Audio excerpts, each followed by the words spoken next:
옆 사람하고 인사 이렇게 나누도록 하겠습니다. 성경 공부는 교회에서 합시다. 예. 앞뒤로 한 번 더 인사 나눌까요? 4월에 있는 바이블 성경 공부, 바이블 스터디에 참여합시다. 4월에 있는 성경 공부에 참여합시다. 미리 광고하겠습니다. 저희는 매년마다 학기에 맞춰서 우리 성경 공부 시즌을 엽니다. 이번에 방학에 특강을 하긴 했지만 1학기, 2학기 해서 이제 3월 정도에 이제 그 모집을 하고요. 그래서 4월 정도에 3월 말에서 4월 정도에 또 시작을 합니다. 새로운 성경 과목이 개설될 예정입니다. 많은 분들 기대해 주시고 성경을 사모하는 마음으로 신청해 주시면 감사하겠습니다. 오늘은 이단을 경계하라라는 제목으로 말씀을 나눕니다. 아마도 매년마다 이 3월 때에는 3월을 앞둔 이 2월 요 시즌 때에는 이단에 대한 설교를 할 겁니다. 그리고 그 내용들은 새로운 것이 아니라 거의 비슷합니다. 왜냐하면 이단을 어떻게 경계해야 되는가에 대한 내용들을 나누기 때문에 비슷합니다. 같은 내용입니다. 그러나 이것을 매년마다 반복하는 것은 그만큼 중요하기 때문입니다. 특히나 이제 그 많은 이단들 가운데에서 우리가 경계해야 될 이단이 있는데 그 경계해야 될 이단은 신천지입니다. 그 신천지 같은 경우에 지금 우리 국내에서 지금 교세가 한 20만 명 정도로 보고 있는데요. 그 중에서 약 한 3분의 2 정도는 다 청년들입니다. 그리고 그 신천지의 상당수 사람들 원래는 기존에 건강한 교회를 다니고 있었던 청년들이라는 겁니다. 그러니까 얼마나 안타깝습니까? 근데 그것은 안타까움과 또 한편으로는 우리가 그만큼 조심해야 됩니다. 왜냐고요? 그런 신천지나 이런 이단들은 다른 안 믿는 사람들을 노리지 않습니다. 대부분 기존의 교회를 다니고 있는 사람들이 타겟입니다. 그러니까 여러분들이 타겟이 된다라는 겁니다. 그것을 알고 늘 깨어 있어서 이단에 넘어가지 않는, 그래서 영혼을 지키는 우리들 되길 주의 이름으로 축원합니다. 먼저 우리가 읽은 말씀 디모데전서의 배경에 대해서 조금 설명드리겠습니다. 이 디모데전서 누가 썼느냐? 바울이 썼습니다. 본 서신의 저작 연대가 주후 63년에서 65년경으로 봅니다. 바울은 주후 62년경에 로마 감옥에 갇혔다가 석방되었습니다. 이후에 에베소 부근에 머물다가 서바나에서 얼마간 사역하고 마게도냐로 돌아오는 길에 이 디모데전서를 썼을 것으로 추정하고 있습니다. 이 디모데전서의 주제는 목회 교훈입니다. 디모데전서와 후서 그리고 디도서 같은 경우에 이제 사도 바울이 쓴 서신서 중에 목회 서신으로 불립니다. 왜 목회 서신이냐? 말 그대로 1차적으로 목회를 하고 있는 디모데와 디도에게 목회할 때 이런 것을 주의해야 된다, 이렇게 해야 된다라는 것을 얘기해 주는, 그런 것을 서포트해 주는 서신이기 때문에 목회 서신입니다. 그렇기 때문에 이제 저처럼 사역을 하는 사람들, 그리고 교회에서 봉사를 하는 중직자, 이런 사람들이 이 목회 서신을 읽으면 교회를 운영해 나가거나 다스려 나갈 때에 많은 도움들이 됩니다. 그러면 그분들만 읽으면 되는 거 아닌가요? 라는 의문을 가질지 모르겠습니다. 그렇지 않습니다. 모두가 읽어야 됩니다. 왜냐고요? 예수 그리스도 안에서 우리는 모두 다 사역자로 부름받았기 때문입니다.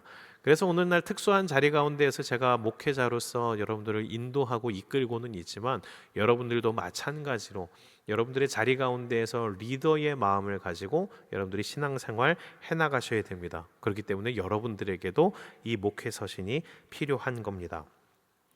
바울이 사랑하는 목회자인 자기의 영적인 아들과도 같은 디모데에게 보낸 이 서신, 목회 서신의 첫 번째 내용이 나옵니다. 근데 그 첫 번째 내용이 무엇이었느냐? 우리가 읽었듯이 어떤 것에 대한 내용이 있냐면 이단에 대한 경계해야 되는 것들을 얘기하고 있습니다. 왜 바울이 목회 서신의 첫 내용으로 이단을 경계해야 되고 이단을 조심하라는 내용들을 얘기하고 있을까요? 그때 12제자가 사역을 하고 있었던 초대 교회의 상황인데도 불구하고 그때에도 이단은 성행했었기 때문입니다. 그렇습니다. 이 이단의 문제는 가볍지 않고 심각합니다. 초대교회 때부터 지금까지도 이단들이 성행하고 판을 치고 있습니다. 왜 그럴까요? 비유를 하자면 간단하게 이렇게 얘기할 수 있습니다. 진퉁이 유명해질수록 짝퉁이 유행하는 법입니다. 얼마 전까지 두쫀쿠 엄청 유행했잖아요. 두쫀쿠 유행하면 뭐합니까? 짭쫀쿠 나오는 겁니다. 비슷하게라도 팔아보려는 사람들 여기저기 솟아나오기 시작합니다. 그것처럼 교회가 진짜이기 때문에 사단은 계속해서 가짜를 내밀어서 우리들의 영혼들을 노린다는 것 알아둬야 합니다. 그때도 이랬지만 지금도 이단들은 일을 하고 있습니다. 아까 얘기했던 신천지뿐만 아니라 얼마나 많은 이단들이 있는지 모릅니다. 우리나라에서 일하는 이단들 대표적인 거 신천지, 그리고 안상홍 증인회라고, 옛날에는 안상홍을 증거하는 사람들이라고 했는데 지금은 하나님의 교회로 이름을 바꾸고 장길자를 하나님 어머니라고 주장하는 하나님의 교회 일하고 있고요. 또 여호와의 증인들, 파수꾼이라는 잡지 내놓고 많이 활동을 하는, 역 주변에서 활동하는 여호와의 증인도 있고요. 또 백인들, 특히 이제 주로 둘이서 양복 입고 다니면서 영어 가르쳐 주겠다고 하는 집단이 있습니다. 몰몬교입니다. 이처럼 수없이 많은 이단들이 활동을 하고 있습니다. 그렇기 때문에 그 이단들에게 넘어가지 않기 위해 우리들은 약간의 공부를 할 필요가 있습니다. 예전에 제가 경험했던 일입니다. 신학교에 이제 막 들어갔을 때였어요. 제가 이제 젊었죠. 그때 이제 올림픽 공원을 지나던 때였는데 느닷없이 한 아주머니가 저를 붙잡았습니다. 그러더니 그 아줌마가 저에게 이렇게 물어보는 겁니다. 학생, 예수 믿나? 그래서 전도하시는 분인가 보다 해서 되게 반갑게 예, 저 예수 믿습니다. 그랬어요. 그랬더니 이 아줌마 눈빛이 변하면서 잘 걸렸다는 듯이 이렇게 예리한 눈빛을 하더니 이렇게 질문을 하는 겁니다. 학생, 그렇다면 자네 성경을 통달해서 깨달았나? 그러는 겁니다. 성경을 통달했다. 만약에 지금 저에게 누군가가 목사님 성경 통달하셨습니까? 라고 하면은 오히려 성경을 더 공부하면 할수록 나의 부족함을 알기 때문에 저는 아마 그렇게 얘기 못할 것 같아요. 성경을 통달하다뇨. 지극히 일부를 알고 있을 뿐입니다. 이렇게 겸손하게 얘기했을 테지만 그때는 이제 막 자신감이 넘쳤던 멋모르는 풋내기 시절입니다. 건방지게도 이렇게 얘기했습니다. 성경이요? 알 만큼 압니다. 통달했냐고요? 네, 통달했습니다. 알 만큼 합니다. 이제 막 신대원 가서 모든 걸 다 아는 듯이 성경을 다 안다라는 그런 착각 속에 있었기 때문에 그렇게 대답을 했습니다. 그랬더니 아줌마가 당황하더라고요. 아니, 이 녀석 어떻게 성경을 통달했지? 눈빛이 흔들리더니 이렇게 얘기하는 겁니다. 당황하시더니 그럼 자네 성경 말씀에 짝이 있는 건 알아? 그러는 겁니다. 그래서 처음 듣는 얘기라 성경 말씀에 짝이 있다? 이게 도대체 무슨 얘기지? 성경에 왜 짝이 있나요? 라고 했더니 그 아주머니가 학생 모르는구만 하더니 이사야서 34장 16절을 펼쳐서 그것을 읽어주는 겁니다. 우리 같이 한번 읽어볼까요? 같이 읽겠습니다. 시작. 너희는 여호와의 책에서 찾아 읽어보라. 이것들 가운데서 빠진 것이 하나도 없고 제짝이 없는 것이 없으리니 이는 여호와의 입이 이를 명령하셨고 그의 영이 이것들을 모으셨음이라. 아멘. 이 말씀을 들이대며 얘기를 하는 겁니다. 여기 봐, 성경에 다 써있지? 여호와의 책 뭐야? 성경이잖아. 여기에 빠진 것이 하나도 없이 다 짝이 있대잖아. 그러니까 성경은 신약 구약이 짝이 있는 거야. 그 짝도 모르면서 뭔 성경을 다 알아? 자네 별로 모르는구만. 저한테 이르는 겁니다. 지금 여기 성경을 읽으면서 말씀에 정말 있네. 성경에 짝이 있나? 나도 짝 좀 맞춰볼까? 이렇게 하시는데 분명히 알아두십시오. 누군가가 이 성경 구절 읽으면서 형제님, 자매님, 성경에 짝이 있습니다. 짝을 맞추십시오 하면 그 즉시 뺨을 짝 때리십시오. 그러면서 이단아 물러가라. 이렇게 얘기하시면 됩니다. 이단들이 되게 좋아하는 말씀 구절이고 그러면서 성경 짝 맞추기 공부하자라고 이끄는데 그때 반드시 꺼내는 말씀 구절이 요거입니다. 자, 한번 생각을 해봅시다. 정말 신약 구약에 짝이 있는 걸까요? 그리고 지금 우리가 읽은 말씀이 성경에 짝이 있다라는 것을, 구약 신약이 짝이 있다라는 것을 말하는 걸까요? 이 구절 신천지뿐만 아니라 모든 이단들이 사용하는 구절들입니다. 그 이단들 이 성경 짝 맞추기 그리고 비유풀이를 통해서 어떻게 하냐면 그들은 결국 자기들이 원하는 말을 지어냅니다. 마치 성경이 전부 다 비유로 되어 있는 것처럼, 전부 다 짝을 따로 퍼즐을 맞추는 것처럼, 아니면은 환상과 비유로 되어 있는 이 요한계시록이 마치 성경을 알 수 있게 하는 비밀의 열쇠인 것처럼 얘기하며 엉뚱한 방식으로 성경 공부를 하게 합니다. 근데 이것이 다 틀린 얘기라는 겁니다. 우리 아까 짝을 맞춰야 된다라는 그 말씀부터 제대로 분석해 봅시다. 성경의 전체 장을 읽으셔야 되고 맥락을 읽으셔야 되고 앞뒤 구절을 확인하셔야 되고, 이걸 잘 모르겠다면 쉬운 성경으로 보셔야 됩니다. 우리들도 이제 성경을 막 그렇게 부분적으로 보는 분들이 있는데 그렇게 하시면 안 됩니다. 이제 이 부분을 공부해 보도록 하겠습니다. 먼저 이사야서 우리가 34장 16절을 읽었는데 34장의 앞구절들 9절에서 11절을 한번 보도록 하겠습니다. 같이 읽어볼까요? 9절에서 11절입니다. 한 번에 같이 읽겠습니다. 시작. 에돔의 시내들은 변하여 역청이 되고 그 티끌은 유황이 되고 그 땅은 불붙는 역청이 되며 낮에나 밤에나 꺼지지 아니하고 그 연기가 끊임없이 떠오를 것이며 세세에 황무하여 그리로 지날 자가 영영이 없겠고 당아새와 고슴도치가 그 땅을 차지하며 부엉이와 까마귀가 거기에 살 것이라. 여기까지만 읽겠습니다.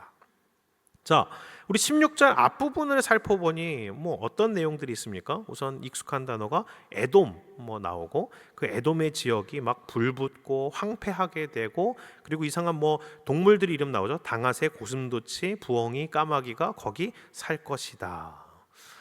우선은 지금 읽었었던 이사야서 말씀 34장이 어떤 것을 얘기하는 부분이냐면 에돔이라는 국가, 에돔은 이제 그 에서 족속의 후예들입니다. 이스라엘과는 먼 친척쯤 되죠. 그들의 국가인데 그 에돔이 멸망할 것이다 라는 것을 예언하는 예언의 내용입니다. 우리 한번 쉬운 성경으로 이제 읽어볼까요? 34장 16절 우리 다시 한번 읽어보도록 하겠습니다. 쉬운 성경으로 새 번역으로 읽는데 지금 그럼 16절이 무슨 말씀인가 같이 읽어보겠습니다. 시작. 주님의 책을 자세히 읽어보아라. 이 짐승들 가운데서 어느 것 하나 빠지는 것이 없겠고 하나도 그 짝이 없는 짐승은 없을 것이다. 주님께서 친히 입을 열어 그렇게 되라고 명하셨고 주님의 영이 친히 그 짐승들을 모으실 것이기 때문이다. 아멘. 앞에 이제 앞구절에서 뭘 얘기하고 있냐면 그 에돔이 멸망할 것이고 불탈 것이고 황폐해질 것이고, 이제 에돔은 사람 사는 곳이 아니라 이 당아새, 고슴도치, 부엉이, 까마귀, 지금 여기에 언급된 이 동물들은 이 구약 성경 레위기 가운데에서 부정하다 일컫는 짐승들, 그러니까 깨끗하지 않고 더러운 짐승이다라고 사람들에게 먹지 말 것을 명령했던 짐승들의 이름들입니다. 근데 그 에돔이란 나라는 어떻게 될 것이다? 그런 더러운 짐승들만 사는 나라, 그런 더러운 짐승들만 짝을 이루어서 사는 나라가 될 것이다라는 그 예언입니다. 근데 이것을 문맥을 살펴보지 않고 히브리어나 헬라어의 원뜻을 살펴보지 않고 그냥 짝이 있다라는 그 말만 듣고 잘못 해석해 버린 거죠. 이 34장 16절에서 말했던 여호와의 책, 이것도 우리가 지금 들고 있는 신약 구약이 있는 이 성경책을 말하는 게 아닙니다. 여기서 언급했던 여호와의 책, 무엇을 말하는 것이었을까요? 모세 오경을 얘기하는 겁니다.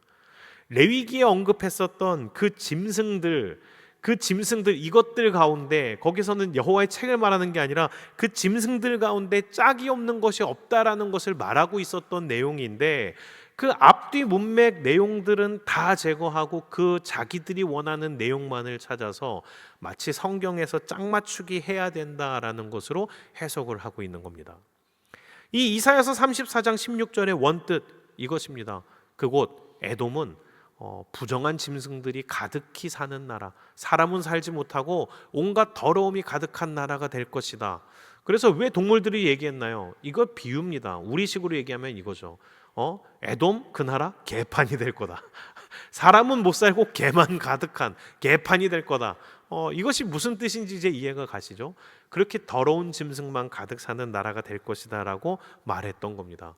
그런데 그것을 가지고 신약과 구약엔 짝이 있다, 그것을 맞춰야 된다라는 엉뚱한 해석 방식을 사용하는 것, 그게 이단들입니다. 이렇게 되지 않으려면 우리가 어떻게 해야 되는가? 성경을 전체적으로 공부하셔야 됩니다. 한 구절씩 따로 자기 마음에 맞는 것만 보시면 안 됩니다. 근데 이런 실수 이단만 하는 게 아닙니다. 우리들도 하고 있습니다. 대표적인 말씀 한번 찾아볼까요? 빌립보서 4장 13절 한번 찾아보도록 하겠습니다. 같이 읽겠습니다. 시작. 내게 능력 주시는 자 안에서 내가 모든 것을 할 수 있느니라. 아멘. 이 말씀 구절 좋아하시는 분들 많죠. 그래서 난 모든 걸 할 수 있어. 내게 능력 주시는 분 안에서 다 할 수 있어. 의미적으로는 좋습니다. 그리고 또한 그렇죠. 하나님께서 힘 주시면 우린 모든 일들을 감당할 수 있습니다. 그러나 이 빌립보서 말씀을 읊으면서 그렇게 해석하는 거, 그것은 잘못된 해석입니다. 우리 빌립보서 말씀의 그 앞에 부분 4장 11절 12절 한번 읽어볼까요? 같이 읽어보도록 하겠습니다. 시작. 내가 궁핍함으로 말하는 것이 아니니라. 어떠한 형편에든지 나는 자족하기를 배웠노니 나는 비천에 처할 줄도 알고 풍부에 처할 줄도 알아. 모든 일 곧 배부름과 배고픔과 풍부와 궁핍에도 처할 줄 아는 일체의 비결을 배웠노라. 아멘. 이것에 이어서 나온 게 13절입니다. 무슨 말을 하는 겁니까? 나는 불가능이 없어. 모든 걸 할 수 있어. 이런 능력을 강조하는 말이 아니라 뭐였습니까? 나는 평강의 하나님과 함께 하시기 때문에, 그 평강의 하나님이 나와 함께 하시기 때문에 나는 높은 데 처해도 되고 가난한 데 처해도 돼. 나는 배불러도 되고 배고파도 돼. 나는 어떠한 상태에 있어도 나는 자족할 수 있어. 감사할 수 있어. 라는 그 말입니다. 모든 것을 해낼 수 있는 능력이 내게 있어 라는 그 말이 아니라, 하나님께서 나를 구원하셨고 은혜 주셨기 때문에 나는 궁핍에 처해도 되고 나는 부한대에 처해도 되고 어떠한 상황이나 상태가 중요하지 않아. 난 그냥 하나님 안에서 만족해, 감사해. 이 고백인 겁니다. 그래서 우리가 말씀을 읽을 때, 묵상할 때 중요한 것은 구절구절 어떤 내 마음에 좋은, 내 마음이 보기 좋은 그런 구절들을 따서 알고 내 아전인수격으로 해석해선 안 됩니다. 어떻게 봐야 된다고요? 최소한 장과 단락으로 보십시오. 앞뒤의 내용을 생각하면서 보십시오. 그 가운데에서 말씀하시고자 하는 하나님의 뜻을 파악하십시오. 그렇기 때문에 뭐가 중요합니까? 새해 됐다고 말씀 카드 뽑고 아싸 신난다. 내게 능력 주시는 자 안에서 나 모든 거 할 수 있단다. 이렇게 전 보듯이 뽑기 하듯이 하지 마시고 매일 말씀 묵상하십시오. 매일 들어오는 그 말씀 구절 가지고 큐티 하십시오. 매일 성경 말씀을 읽으십시오. 이해하십시오. 그리고 그 뜻을 파악하십시오. 그리고 그 가운데 하나님을 알아가십시오. 그게 신앙생활입니다. 분명히 말하지만 신구약 짝으로 이루어져 있지 않습니다. 구약에 예언되었고 신약에 성취되는 일들이 있긴 하지만 구약과 신약이 하나로 짝을 이루지 않습니다. 그렇게 의도하는 것은 틀린 부분을 짝을 맞춰서 자기네 짜집기한 교리로 이끌기 위한 그들의 악랄한 수단입니다. 그러니까 비유를 풀어야 된다, 아니면 이렇게 짝을 맞춰야 된다, 이런 엉뚱한 얘기하면 뺨이나 짝 때리시고 돌아서시면 되겠습니다. 그리고 또 하나, 신천지에서 어떻게 가르치는지 또 예를 들도록 하겠습니다. 신천지 성경 공부하면 그들은 이렇게 접근합니다. 여러분들 앞에서 종이에다가 나무 그림을 그리는 거죠. 그리고 질문을 합니다. 제가 마치 신천지 교사인 것처럼 이렇게 한번 진행을 해보겠습니다. 자, 여러분들 나무 그림을 그립니다. 그리고 이 나무가 어떤 나무인지 어떻게 할까요? 모르시겠죠? 자, 그럼 우리 말씀 구절을 한번 읽어볼까요? 누가복음 6장 44절 우리 한번 읽어봅시다. 시작. 나무는 각각 그 열매로 아나니 가시나무에서 무화과를 또는 찔레에서 포도를 따지 못하느니라. 아멘. 자, 나무는 뭘로 한다고 성경이 얘기하나요? 상식이기도 한데 열매로 합니다. 사과가 열리면 사과나무, 배가 열리면 배나무, 복숭아가 열리면 복숭아나무. 어때요? 열매를 보니까 나무가 어떤 건지를 알 수 있겠죠? 자, 그리고 여러분 생각해 보세요. 나무에서 열매가 언제 열리나요? 제일 마지막에 열려요. 이제 성경을 나무라고 할 때 그럼 제일 마지막에 뭐가 있죠? 요한계시록이 있네요. 그렇습니다. 요한계시록이 열매라는 얘기예요. 하나님이 제일 마지막에 요한계시록을 주셨어요. 근데 기존의 교회들은 말씀의 계시를 받지 못해서 요한계시록을 모르는 거죠. 요한계시록을 모르기 때문에 성경의 진짜 내용을 모르는 거예요.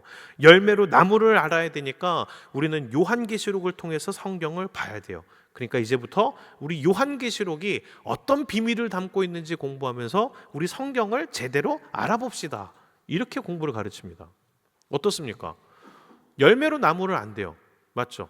자, 그래서 제일 마지막에 보통 나무에서 열매가 제일 마지막에 열리잖아요.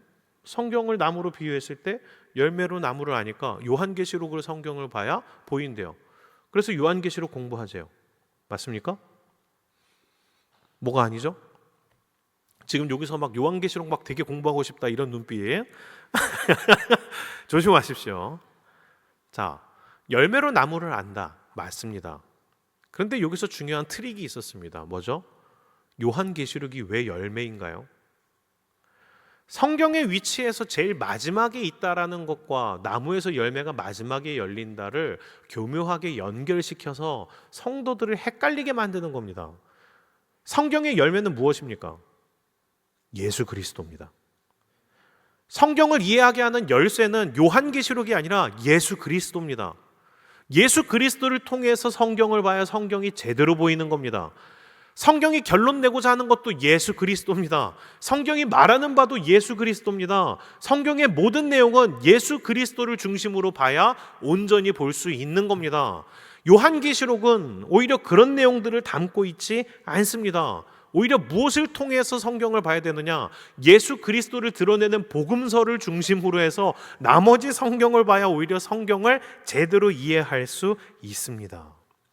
성경은 그래서 신약과 구약 모두 다 예수 그리스도에 초점을 맞추고 있습니다. 우리가 성경을 구약과 신약으로 나누는데 구약과 신약 무슨 얘기일까요? 구약, 오래된 책, 신약, 새로운 책 이겁니까? 아닙니다.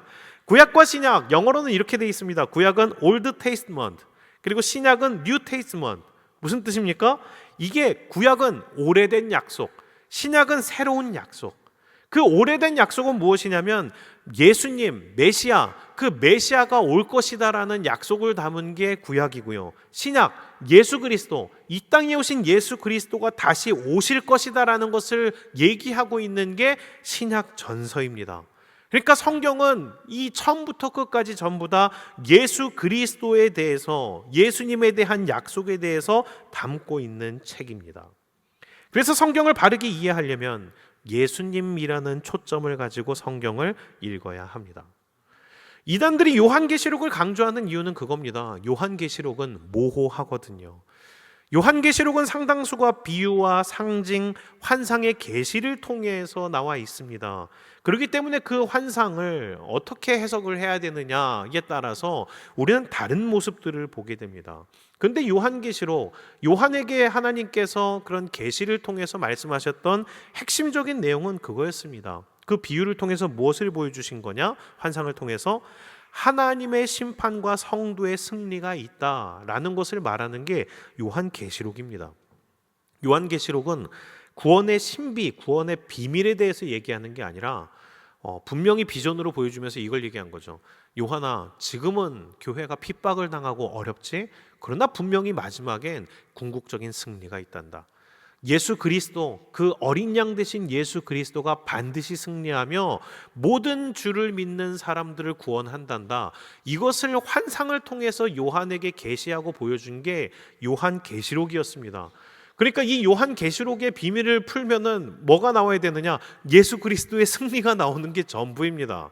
어떤 특별한 비밀을 얘기해서 구원에 이르게 하는 능력을 주는 게 아니라 이미 구원의 비밀은 예수 그리스도를 믿는 믿음 너무나 분명하게 다 밝혀 놓으셨고 요한계시록은 그런 것들에 대해서 얘기하지 않습니다. 그런데 이단들은 이거를 꽈놓는 거죠. 헷갈리게 만드는 거죠. 여러 가지 비유, 환상 이걸로 두렵게 만들고 사람을 올가매서 이상한 결론을 내게 합니다. 신천지들 얼마나 그런 환상과 계시를 사실은 푸는 것도 되게 유치하고 무식한지 그냥 몇 개만 얘기를 하겠습니다. 걔네들 환상과 계시를 자기네가 푼다고 자기네가 대단한 비밀을 알고 있다라고 얘기하지만, 예를 들자면 이렇습니다. 걔네는 자기네는 환상을 풀고 어떤 이 말씀을 실상으로 이루어낸다라고 얘기를 합니다. 그러면서 어떻게 얘기하냐면, 신천지의 지금 총본산, 총본부가 어디에 있냐면 과천 청계산에 있습니다. 왜 청계산에 본거지로 삼았느냐라고 했더니 신천지들이 얘기하길 그 청계산이 신의 산이랍니다. 그래서 왜 거기가 신의 산이라고 하냐라고 했더니 이렇게 얘기하는 거예요. 신의 산의 신의, 그 신의가 시냇물 흐르는 개천 시내랍니다. 그래서 청계는 푸른 시내, 푸른 개천이 흐르는 산이다. 그래서 한국식으로 발음한 이 신해산, 한국식으로 발음한 신해산이 이제 한국식으로 해석해서 시냇물이 흐르는 청계산이 그 영적인 시내가 흐르는 신해산이다라고 하면서 자기네가 청계산에 본부를 세웠으니 자기네가 진짜 교회, 신해산에 본거지를 둔 진정한 교회다라고 얘기를 하고 있습니다. 너무나 웃긴 거죠. 왜 성경에 신해산이 나오냐면 그 신해는 시나이, 거기 발음이 시나이 산입니다. 그것을 한국식으로 발음하기 편하게 시나이 산을 신해산이라고 했습니다. 그런데 그것도 제대로 이해를 못하니까 시내가인가? 이렇게 해석하고 청계산하고 연결을 시켜서 청계산에 본부 지어놓고 우리가 진짜 교회다 막 이렇게 얘기를 하고 있는 거죠. 더 경악스러운 거 말씀해 드릴게요. 이만희가 성경을 실상으로 이뤄낸다면서 이만희가 사도 요한이라고 우기는 거예요. 왜 이만희가 사도 요한이냐라고 했더니 이렇게 얘기를 합니다. 요한이 이제 그의 후년에 반모 섬으로 유배되어서 거기에서 이제 요한계시록을 쓰고 활동을 했습니다. 그런데 이만희가 어떻게 했냐면 신천지를 세울 때 반포에다가 사무실을 냈답니다. 반포가 반모섬이랍니다. 우기는 것도 좀 심한 것 같아요. 세례 요한은 그 사도 요한은 반모섬에 유배됐고 이만희는 반포에 사무실을 냈다. 그래서 반포 사무실과 반모섬을 연결시켜서 요한계시록을 실상으로 이루어내는 보혜사 하나님이다라고 이만희가 선지자라고 우기고 있습니다. 이 정도 되면은 진짜 사기죠. 예. 못된 사람들입니다. 그렇습니다. 듣고 나면은 여러분들은 황당하잖아요. 그런데 신천지의 이 성경 공부를 처음의 과정부터 듣기 시작하면은 나중에 이런 말도 안 되는 것을 믿는 데까지 갑니다. 왜냐하면 그들의 성경 공부의 방식이 가스라이팅이기 때문입니다. 우리가 지금 이제 결론만 봤기 때문에 우리는 되게 우습게 가지만 그 신천지식 성경 공부가 무서운 건 뭐냐면 이것을 진행하면서 교묘한 군중 심리를 동원합니다. 그래서 여러분 한 사람을 놓고 주변에 한 4-5 사람들이 열성적인 신천지인들이 마치 학생인 것처럼 같이 앉아서 공부를 합니다. 근데 그 옆에 주변에 앉은 사람들이 이것이 되게 진리이고 엄청난 것인 것 마냥 되게 뜨겁게 반응을 합니다. 그런데 그 가운데에서 공부를 계속해 나가잖아요. 거기에 놀랍게도 전염됩니다. 근데 이것으로 그치지 않습니다. 여러분들과 같이 쉐어링을 하는 가운데 어떻게 하냐면 교회에 대한 욕을 합니다. 기존의 교회에 대한 안 좋은 모습들, 신문 스크랩, 그리고 같이 있는 그 교회 공동체에 대한 좀 잘못된 정보들을 얘기하면서 지금 본인이 원래 다니고 있었던 교회에 대한 험담을 늘어놓습니다. 예를 들자면 이런 거죠. 시온이가 대상이 됐으면 시온이한테 가서 야, 임진규 목사님 되게 게을러. 요즘 살찐 거 봤어? 와, 요즘 운동도 안 하는 것 같아. 막 그러고 뒤에서 이제 또 잘못된 정보도 흘린 거죠. 야, 임진규 목사님이 시온이 너 노래 못 한다던데? 막 이런 식으로 막 얘기를 하는 거죠. 그렇게 막 잘못된 정보, 원래 있었던 공동체에 대한 험담들을 늘어놓고 잘못된 루머들을 얘기를 합니다. 이 과정들을 성경 공부하면서 6개월간 가는 거죠. 그리고 한국 교회에 대한 욕, 한국 목회자들에 대한 험담, 야, 재정 비리 있다더라, 무슨 성 비리 있다더라, 교회가 돈만 밝힌다, 너 같은 사람은 안 알아준다. 그러면서 신천지식 공부를 하면서 뭘 계속 가냐면 이분법적인 성경 공부를 가르칩니다. 옳은 교회와 틀린 교회, 옳은 것과 틀린 것, 바알 교회와 어떤 그 하나님의 교회, 막 이런 식으로 이분법적으로 가면서 주변에서 계속 있었던 교회에 대한 험담들을 늘어놓으면 자연스럽게 뭐가 생기냐면 기존에 자기가 있었던 공동체에 대한 반감, 한국 교회에 대한 불신이 커집니다. 근데 교육을 이분법적으로 가르쳐 놨잖아요. 그럼 어떻게 될까요? 자기가 있었던 교회를 비판하고 지금 옆에서 잘해주고 함께하고 있는 이 교회, 잘못된 신천지 교회에 대한 친밀감이 형성이 됩니다. 이게 한 6개월 정도 지속되고 나면 어떤 일이 생기냐면 두 가지 중에 하나가 되는 겁니다. 하나는 신천지인으로 빠지거나 두 번째, 아예 교회로 못 돌아가게 됩니다. 이게 신천지가 하는 가스라이팅식의 성경 공부입니다. 그렇기 때문에 어떻게 됩니까? 그런 잘못된 성경 공부에 안 가는 게 최선입니다. 말씀을 마치겠습니다. 이단에 넘어가는 사람들 특징이 있습니다. 첫 번째 뭐냐? 교회에 대해서 무지한 사람, 교리에 대해서, 성경에 대해서 무지한 사람, 그 사람들이 대상이 됩니다. 왜냐하면 그 사람들은 잘 모르기 때문에 이단인지 아닌지를 구분을 못합니다. 둘째로 어떤 사람들이 잘 넘어가느냐? 혼자서 있는 사람, 공동체에 소속되지 못하고 개인으로 있는 사람들 타겟이 됩니다. 왜냐하면 그 사람들 빠져도 누가 챙겨주지도 못하거든요. 그렇기 때문에 우리는 어떻게 해야 되는가?